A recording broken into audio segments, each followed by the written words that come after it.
Саламатсыңдар ма балдар? Саламатсыздар. Қалайсыңдар, жақсыңдар ма? Жақсы. Рахмет. Енді бүгінгі сабағымызды амандасумен бастаймыз. Қайырлы таң достарым, шеңберге тұрайық, жылулық сыйлайық. Доброе утро, учитель, доброе утро, друзья. Посмотрите, друг друга, пожелайте добра. Good morning, good morning, good morning to you. Good morning, and nice to see you. Жайғасамыз, я? Топқа бөлінеміз. Ана жақтан топырақ аламыз. Уақыт кетіп тұрамыз. Өткен сабақта біз қандай тапсырмамен танысқан едік? Өткен сабақта. Біз қазір балдар сендерменен үш топқа бөлініп алдық, иә? Қанағат, өсім, борыш.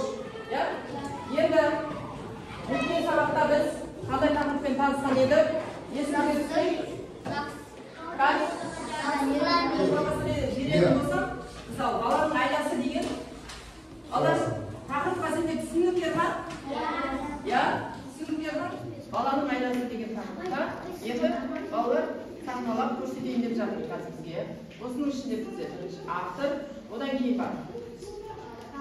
Ғалым, жылан, түйе, бала, ит және Бір күні бір ғалым көшеде келе жатып, бір тасқа сүрініп қалады. Бұл адамдарға зияндас деп жылдан алып тастаған кезде астынан бір қобдиша шығады.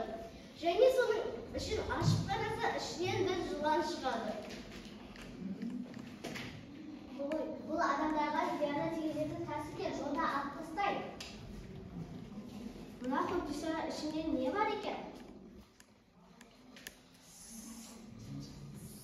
Сөйтіп ішінен жылан шығады. Сол кезде жылан айтады, мен сені шабам дейді. Ал ғалым айтады, мен сені қараңғы тар жерден босаттым ғой.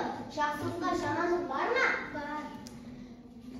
Онда біреуге барайық, ол төре саған тисе шаға бер дейді.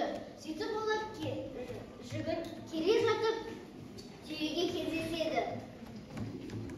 Түйе, жақсылыққа жамандық бар ма? Жақсылыққа жамандық бар. Неліктен? Өйткені мен адамдардың ауыр жүгін мүлкі тасып жүрсем де, олар мені ұрып соғып ренжітеді. Сөйтіп оны естіген жылан ғалымның мойнынан бір ұралады. Сөйтіп олар тағы да келе жатып талға кездеседі. Тал, жақсылыққа жамандық бар ма? Әрине, жақсылыққа жамандық бар. Не үшін десеңіз, адамдар менің жемісімді қаншама күн көріп пайдаланып тұрса да, менің жемістерімді қолмен алмай, түбінен ұстап ұрып, менің жемістерімді жерге түсіріп алып жейді. Бұны естіген жылан ғалымның мойнынан тағы бір оралады. Сөйтіп олар тағы да келе жатып итке жолығады. Ит, жақсылыққа жамандық бар ма? Бар, себебі мен түні бойы малдарды ұрсам да қапталансын, сендер мені ұрып қуып жүріңдер. Бұны естіген жылан тағы да бір ғалымның мойнынан тағы бір оралады. Жылан, қазір біз тағы да біреуге барайық, төре саған тағы да тисе шаға бер. Мен сөйтіп балаға түсіндіріп береді. Ассалаумағалейкум. Көп жаса балам, мен жаңа жолда келе жатып бір тасқа сүрініп қалған едім, соны алып тастайын деп қарасам, ішінен бір қобдиша шықты. Соны қобдишаны ашып едім, бір жылан, осы жылан шықты. Енді не істейін, айта қойшы балам. Ойыныңызға үш оралған айдыр жылан кішкене қобдиша тас шауып клубпен қуытып, барып орнына апарып қойыңыз дейді. Ата, бұны барып орнына алып барып қойыңыз. Жақсы балам, рахмет саған. Керемет балдар. Жарайсың. Жақсылыққа біз тек қана не қайтаруымыз керек? Жақсылық қайтаруымыз керек. Жақсылық жасауымыз керек адамдарға. Сонда әлем жақсы болады, өміріміз жақсы болады сонда. Ыбырай Мұхтарин атамыз туралы тағы да толықтырайықшы балдар. 841 жылда туылып, 1889 жылы дүниеден өткен. Және ол ағартушы және ұстаз Қостанай өңірінде туылған. Балшықтар деген шығармаларын балаларға арнап шығарған. Ай, тағы да толықтырамыз ба? Бар ма? Тағы да. Дүниеде 1889 жылы дүниеде өткен. Ол Қостанай облысында және Қостанай ауданында туылған. Оның кел балға оқылы, өнер, білім, бар жұрттар деген өлеңдері балаларды білімге шақырады. Ол балаларға арнап өлеңдер және шығармалар жазған. Ыбырай Алтынсариннің осы жерде үй жануарлары, мына жерде нелер көрсетілген балдар? Үй жануарлары көрсетілген. Осының ішінде, осы үй жануарларының бізге пайдасы, тигізер пайдасы қандай? Үй жануарларының мысалы, айтауы. Сиыр адамға сүт береді, еттің киімтерінен киім-кешектер жасаймыз. Сиырден біз шұбат аламыз, сиырдан, қойдан, ешкіден сүт аламыз, аттан қымыз аламыз. Ал иттің бізге деген пайдасы бұл бізді үйлерімізді, барлық дүние мүлкімізді күзетіп тұрады. Сіздерге қазір өзім оқып берейін. Малды пайдаға бір үйші жұмысымен азбен қанағат етіп, аз жұмсап тұрады екен. Мысалы, көп ақша тауып жатса да, сол ақшаның бәрін бірден жаратып жібермей, соны шетінен үзіп күнделікті жаратып отырады екен. Мағынасы. Сөйтіп, бір күні көршісі сұрайды. Көршіні білеміз ғой, балдар, иә? Көршісі сұрайды.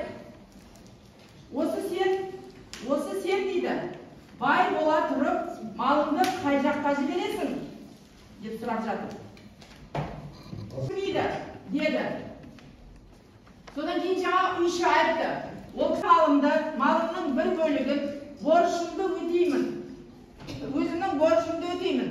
Бір бөлігін өсімге беремін. Сонда одан кейін көрші айтады.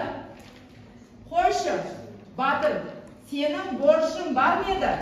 Және өсімге қанша ақша беруші едің? Деді. Сонда үйші былай деп жауап берді. Қарт әке-шешеме берген ақшаларымды өтеп тұрған борышым деп білемін. Көмектесе ма? Көмектеседі. Сендердің оқуға түсулеріне ақша жинайды. Міне соның бәрі өзім. Міне осы жерде өзімнен туған балаларған малымды өсімге берген мал деп есептеймін.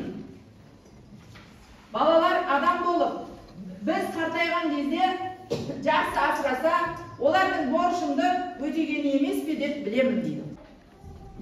Айтауыш сол. Осы сен бай бола тұрып, малыңды қай жаққа жібересің, көзге түсетін еш нәрсен көрінбейді деді. Дұрыс, жарайсың. Алдар, үйшінің бай екенін кімнің сөзінен аңғарған таптық. Ол тапқан малын қайда жұмсайды екен?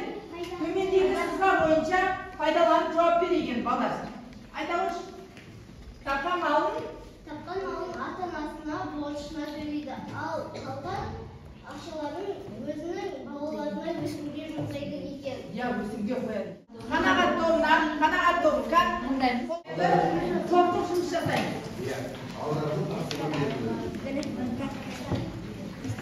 Стрелка бойынша тапқан мал пайдаға жарату, ата-анаға борыш, ата-анаға және өсімді балаларға жұмсау жөнінде осы бойынша жұмыс жасаймыз.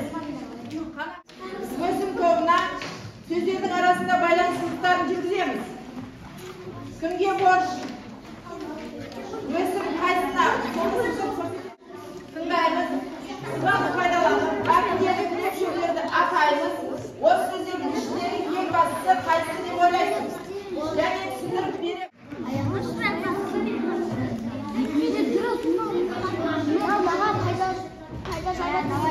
Бірінші сөз бізде өсім деген сөз шықты. Ал Біріншісінде қанағат деген сөз шықты, ал үшіншісінде борыш деген сөз шықты. Малды пайдаға жарату деген әңгімеде ол өзінің балаларына жұмсайды екен. Себебі өздері қартайған кезде өздеріне пайда тигізу үшін. Ата-анасына берген ақшасын борышы деп санайды екен. Және өзіне тапқан малын пайдаға жаратуға балаларына берген ақшасын өсім деп байланыстырады. Борыш парыз, борыш міндет, өсім көбею, өсім пайыз. Әрі жаңа сабақты түсіндік па? Түсіндік, балалар. Енді біз серпті сәтін жасап жүрек. Кәл орнымыздан тұрып.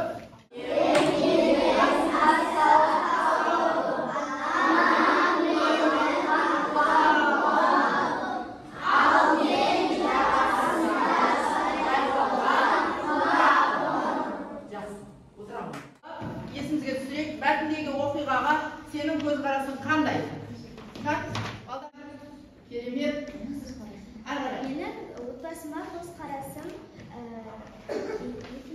өте керемет.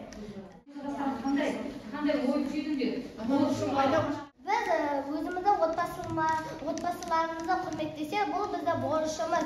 Сонда ғана біздің отбасымыздың шаңырағы жанып тұрады. Егер біз қызылға бітірсек, біз барлық нәрсені біліп, жақсы жұмысқа кіреміз. Борыш дегеніміз отбасылық.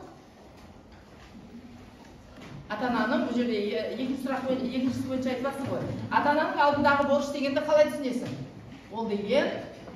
Ол сабақты жақсы оқу, білімді болу. Ата-ана сені өмірге алып келгеннен кейін сені қадағалап, күнделікті сенің тамағың тоқтығын, киімінің бүтіндігін, аман есен сабаққа барып келуіңді бәрін қадағалап отырады, ата-ана. Балдар, бүгінгі сабақ туралы. Сендерге бүгінгі сабақ ұнады ма? Енді маған мына жерден өздерің неден алып, соны жақсыру қажет. Қалай сендерге сабақ қалай ұнады? Сендерге сабақ өтем. Мақұл? Қажетті жапсырып қойса жарайды ма? Мен алып кетемін оны.